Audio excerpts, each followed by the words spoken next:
in Action, programa nga gindihon sang Trioter Brigade para ipalabot sa inyo ang mga balita na hanungod sa aton Armed Forces of the Philippines.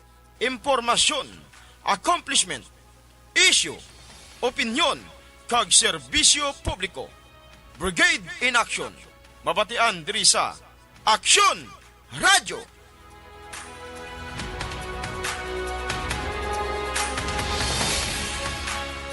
Okay, oras naton mga ka-action alas sa G sa 38. Welcome naman sa aton programa sa bungaga Brigade in Action Pizza 27 kita subong sa bulan sang Abril tuig 2022 kaga.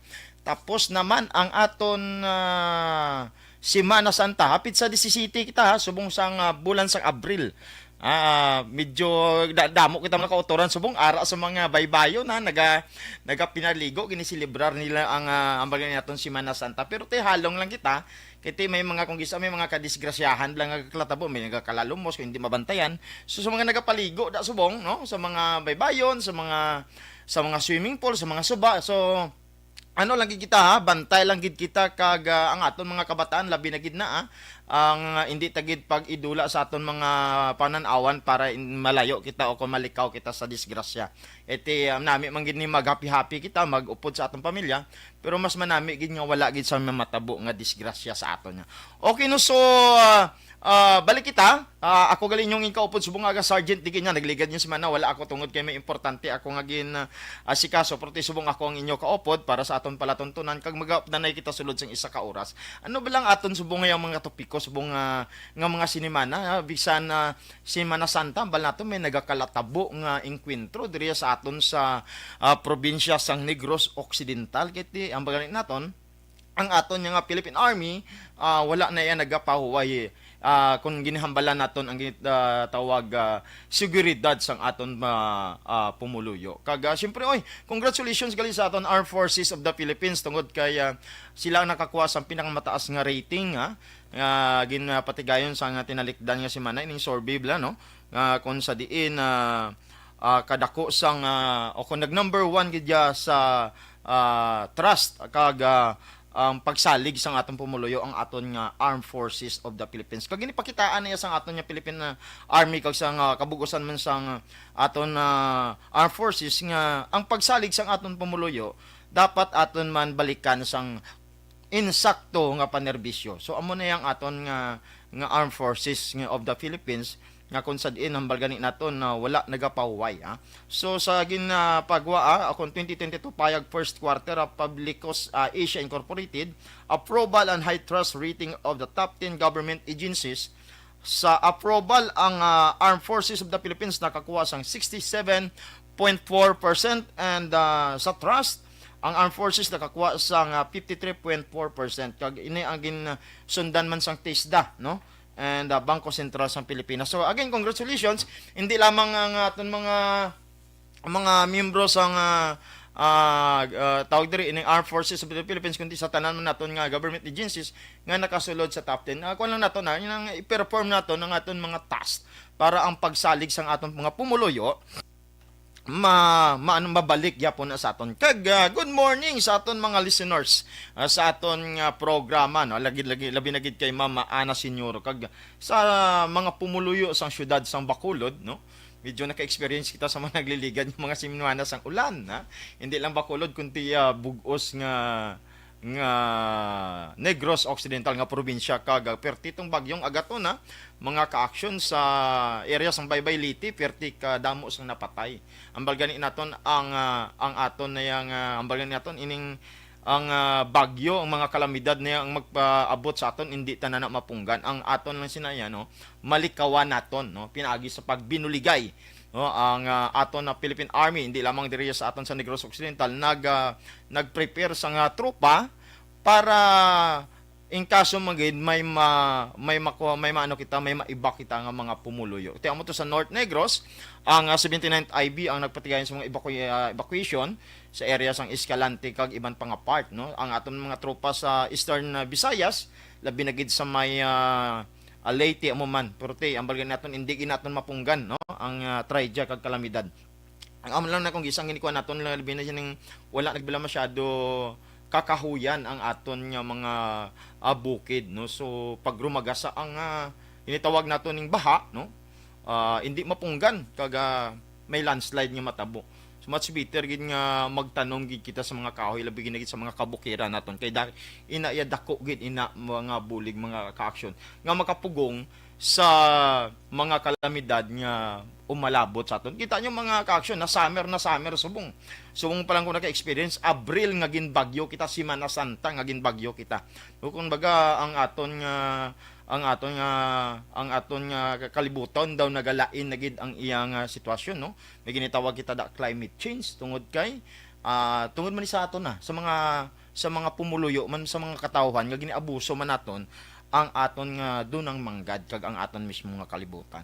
And good morning sa aton amay sa probinsya sang Negros Occidental gali kay Governor Bong Lacson. Good morning. And sa amon amay man o kung sa aton amay sa Philippine Army diri sa aton sa Negros Occidental kay Brigadier General Inocencio Pasaporte. And good morning sa akon nga direct officer kay Captain Mervin Rosal. Sa tanan nga mga line units sa 79th IB, 62nd IB, and 94th IB nung diri nakabisa ni Negros Occidental may aga sa aton tanan sa mga kapulisan naton nga mga kaupod kag sa mga reservist area reservist naton ining amo ni silang pinaka number 1 magkuan sa mga sa mga kalamidad, like example natabo to sa Sipalay. Kuan ni sila very snappy man ning aton mga reservist nga mga tropa, no, sa mga 605 CDC. Good morning ta sa inyo. Okay, diretso kita diri sa atong topiko tungod kay hambal ganiton oras naton aton lang inibahin-bahin sa mga topiko.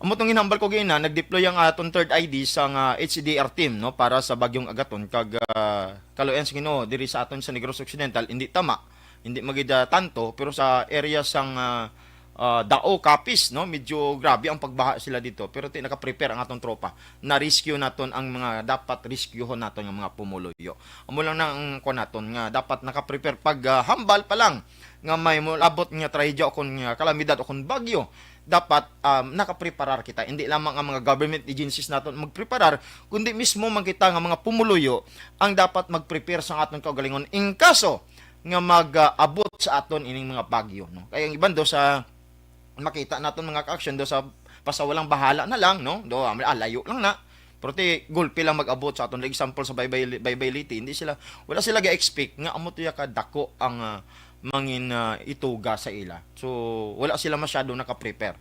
So ang ano naton dapat gid kita, no, magbantay gid kita para wala na sang mangin biktima pa, no, labi na sumong perte kadamos ang nagkalamatay. Okay, diri kita sa ikaduha naton nga topiko mga ka-action, no.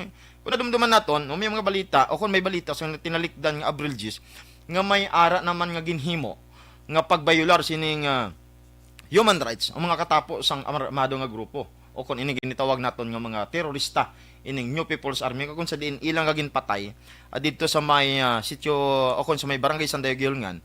Ang isa naman niya ka Kafgo o kung naton nga nagabulig lang sa pagserbisyo sa paghatag kalinong sa aton nga barangay dira sa area sang Gihulngan. Tiini nga Kafgo ginkilala kay Jigger Flores, 29 anyos. Isa ni sa ka sortero kag residente sa may barangay Sandayaw Gihulngan, Negros Oriental.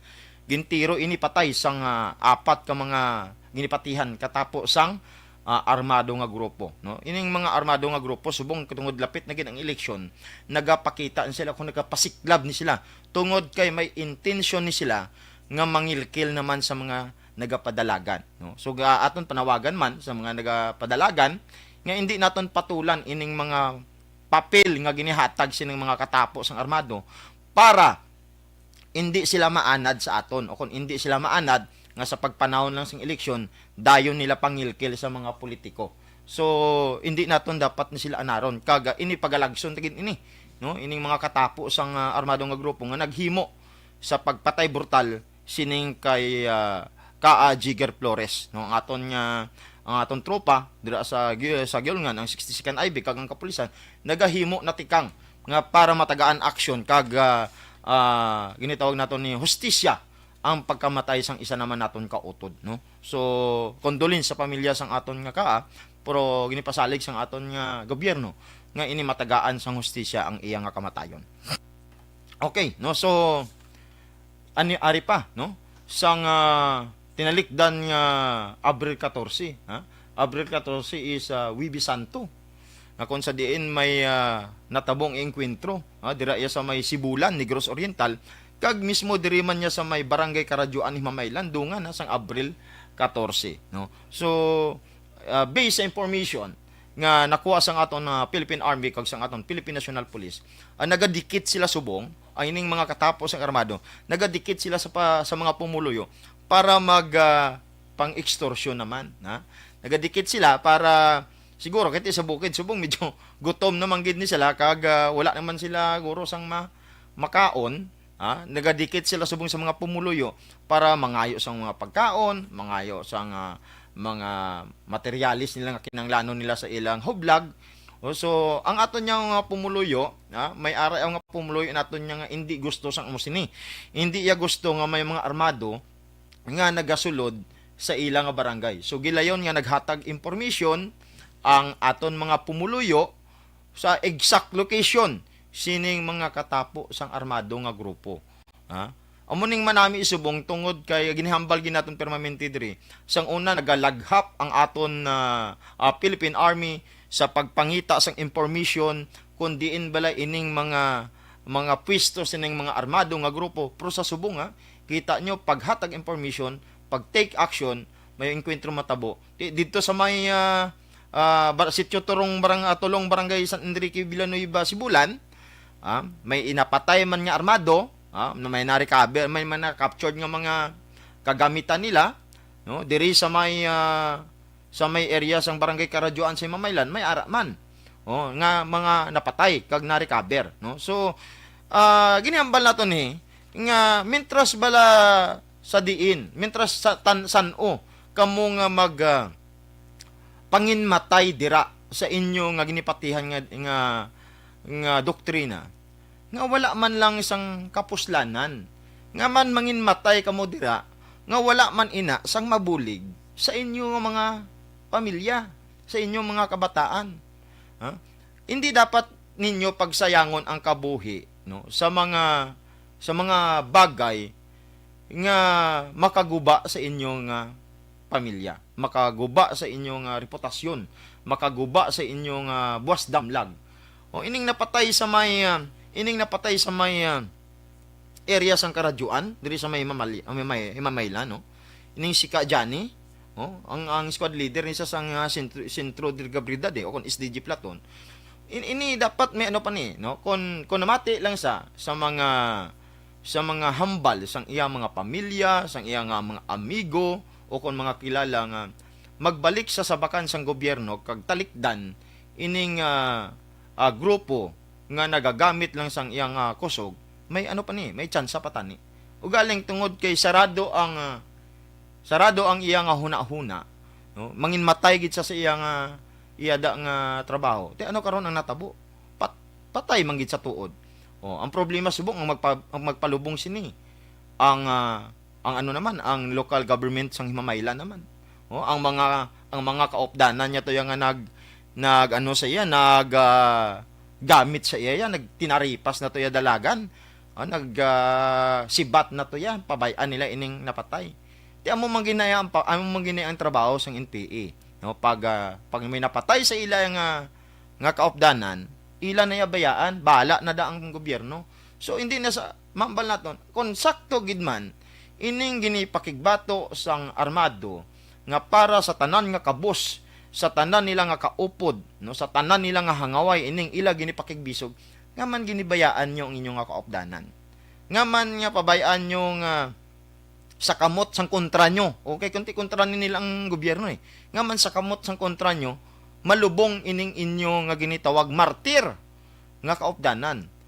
Kung matuod man gid na ang inyong nga organisasyon, dapat ipakigbato nyo gid nga makuha ining bangkay kag kamo mismo maglubong, tagaan nyo sang sakto nga haya, tagaan nyo sang ginitawag naton ni nga pwede may 21 gan salot pa ni tungod kay ginangin martir ni sa inyo nga vlog. Pero diin sa kadamo-damo sa nagkalamatay sang inyong kaopdanan, wala kamo sang ginhatag nga sakto o kon maayo nga paghaya kag paglubong. Puro lamang gini duso nyo ang problema sa atong gobyerno. So sa mga kauturan naton, nga nagapamati subong, ma-analyze naton kung ano gid bala ni ang gusto sang armado. Ha? Ining ang gusto nila ang sabwag sang kalautan diri sa aton probinsya, no? Paghimo sang hindi maayo, pagpanunog, pagpangpatay sa mga inosente naton nga mga kauturan. So, mintras san-o bala nyo buhaton ang ini nga mga bagay, mintras bala ko mabuhi pa kamo kag hindi kamo mapatay sa enkwentro, o kun untato na lang na nga trabaho kag magbalik sa malino nga pagpangabuhi. Ang pinakatawhay naton lang sitwasyon nga magtulog kaya maka muok ang tulog mo. Wala ka sang ginakulbaan nga basi kung may mapatay sa imo. Amo na pala klase dapat nga pagpangabuhi. Amo ni mga kauturan naton nga ginipanawagan tagit permanente nga buksan nyo ang inyong hunauna. Hindi nyo tuguti nga may kaakig kamo sa gobyerno. Wala man kamo gani ano sang gobyerno naton. Buligan gani kamo sang atong gobyerno. Ano gid bala ang gini kaakig nyo sa gobyerno naton? Kamo man lang nga naghimo sang kaakig sa gobyerno ta. Wala man niya naginhimo ang gobyerno para maakig kamo. Subong gani nagapanawagan ang gobyerno naton nga, oy balik kamo sa sabakan namon. Balik na kamo sa pamilya ninyo para mangin masulhay na ning aton pagpangabuhi. O ano pagid ang inyo nga gini kung gusto nyo paninggitan nyo duta, ginitagaan makamusang duta pinaagi sa carp, no? Kung gusto nyo livelihood, ginitagaan makam livelihood sa atong gobyerno. Kaya mo man lang ng inyo pininggitan mo. Nga matagaan ka mo sa pangabuhian. Tiarang gobyerno, ta subong gahatag pangabuhian nga man hindi ka mo manaog. Ano pagid ang inyo nga gini pakigbato da sa kabukiran, pakigbato nyo blang mapatay ka mo. O kung gini pakigbato nyo, ginipatihan nyo gini hambal sang commander ninyo, bayin nyo ng commander nyo ya, busog na ya. Inang mga commander nyo, mga amigo tada sa kabukiran, busog na sila ya. Kaya nga man, sila na ang nagaganit sang mga kwarta nga gini pang extortion sa mga kumpanya, sa mga manugtanom, no, sa mga farmers naton, no, sa mga negosyante. Sila na yang kwartahan, sila na yang nagaganit. Wala na sila katilaw gutom. O kunwari lang na sa ila yung atubang na sa inyo, daw gutom na gutom sila. Gutom sila sa kwarta ya, hindi kay sa pagkaon. O, bayan na sila ya. Kaya nga man, dako ng ganit nila. Kaya kung wala na kamo nga mga alipuris nila, o kung ginitawag naton nga mga miyembro nila, hindi na magdalagan ang commander. Hindi na nasa kagihong. Ang himon sina mag-surrender lang yapon na sa. No? So kamo ya, kay ginigamit lang mo ultimo kamo nga miyembro dira, no? Ginigamit kamo dira, no? Unahadanay ang imo pamilya, no? Unahadanay ang boss damlag mo kaysa sa gini patihan mo nga ginihambal sa commander mo. Kaya ang matabo sin maparehas gi kamo sini kay Johnny, mapatay lang gyapon kamo. Ang dito subong sa may Villanueva Sibulan wala pa nakilala. No, kung sin atong miyembro kay wala man sa may gusto magpalapit. Nagkinaripas man dalaga niya kaupdanan, no? Ti masugot bala kamo nga ilubong kamo, wala ka balo pamilya nyo nga napatay gali kamo. Di ba masakit man na sa ila? Amo natungod ang komunista nga paminsaron amo gini sang nagaguba sa buwas damlag kag sang aton pungsod. O ining commander ginila ining si Juma Season, no? Amo gining ulo gini sang naghimo sang mga tikang nga para mahigkuan ang paminsaron sining aton mga kauturan. So hindi naman gini magdugay ni si Juma kay tigulang naman gini. O pila na lang katuig ni sugaton na naman ginisan ni Kwan. Ining may ano bla, may sungkod nga may tawag sina doon ining gini may kutsilyo bla nga tiko, may sanggot sugaton na nasa. Iti dako gini asala nga siya gidya ang naghigko sang paminsaron sang iba naton nga mga kauturan. So kabay pa nga ining nga tawo, ining si Juma, no? Subong may ginitibong naman gani sa nga kwan nga gusto niya matabo, mabantayan niyo sa mga social media, o basi kung magtalang kamo, so hindi niya angay patihan, no? May aragin post ganito si Juma Season nga damo sang nag-comment gambal nga lolo tigulang ka na, pauhay ka na, hindi ka na mag-intra pa sa politiko sang Pilipinas kay wala kaya gani sa Pilipinas, no? So ang aton ni gini salbar, no, mga ka-action ining aton makaluluoy nga mga pumuluyo, no? Tungod kay gusto man naton nga hindi bala sila madisgrasya sakit biyan ba tan-awon no nga nagkalamatay sila dira sa mga wayang, no? Although Pilipino nato na utod gyapon nato na. Ang aton lang nga giniprotektahan naton ang kadam-an, no? Hindi malikawan nga may matabo nga engkwentro tungod sa pagprotektar naton niya sa kaayuhan sang aton mga pumuluyo, no? Sa majority sang aton pumuluyo nga nagasikway sa ila, ti amo na yung depensa naton.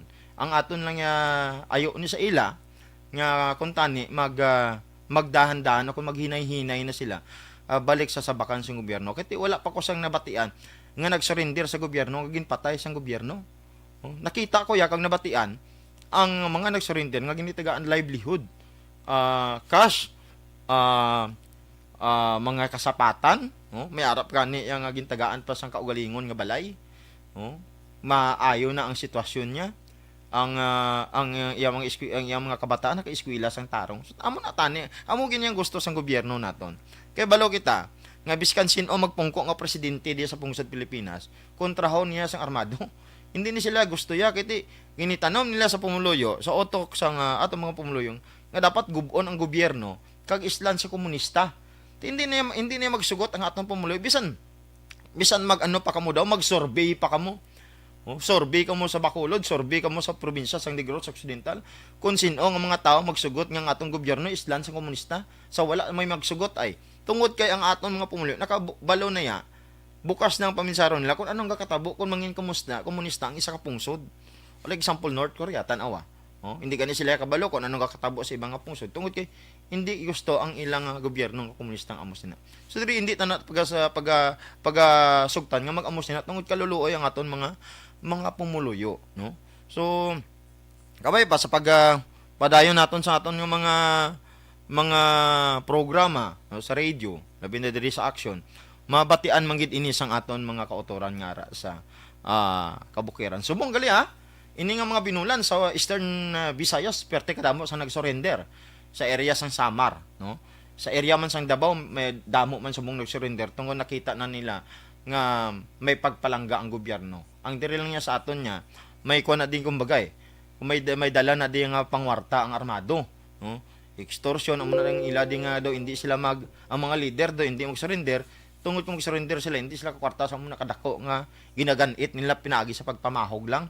Papel lang kag ballpen ang katapat, padala niya to kay Tarpulano. Pagbalik sila may kwarta na. Porte ang balon ta ang imo sila ang ginahimo, may balos na.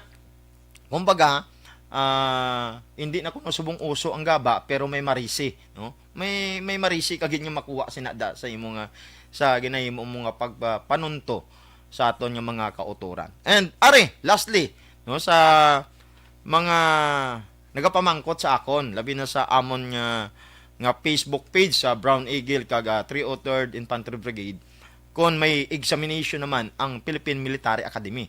So based information nga ginhatag sa amon halin sa higher headquarters, may patigayunon na wala pa exact date nga ginhatag ang higher headquarters kung san o gid bala ang exam sang PME. Pero this year, no, sa mga taga Negros, sa nagapamati subong kag may mga kabataan nga gusto magsulod sa Philippine Military Academy, i-take note nyo gid nga may ara subong kita examination diri sa Bacolod.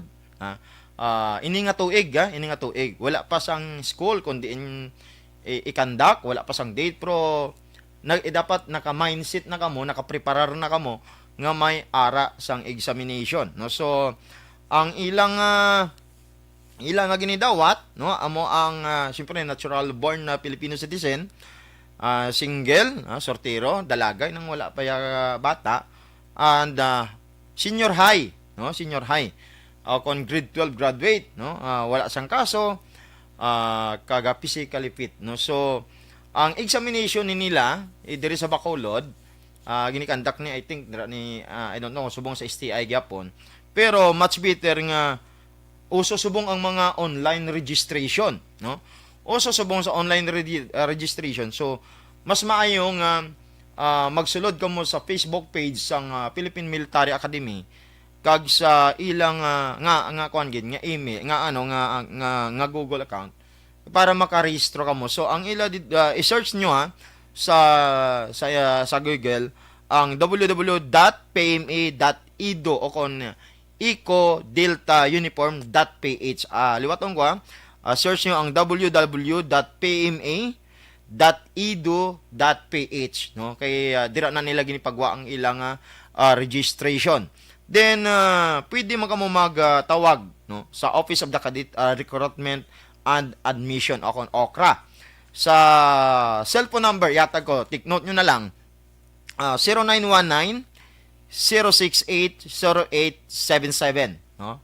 0919-068-0877 and 0919-068-0878 and sa Globe 0906-546-6989, no? So pwede ka mo katawag, pwede ka mo mag-inquire kung ano ang inyo i-prepare during isang examination. Kag ang gini-cater ni nila, giniuna, amo ang mga naka-online registration. So much better nga online registration kamo subong sa Philippine Military Academy. And pwede nyo i-search ang ilang Facebook page, ang Philippine Military Academy Facebook ang nakabutang.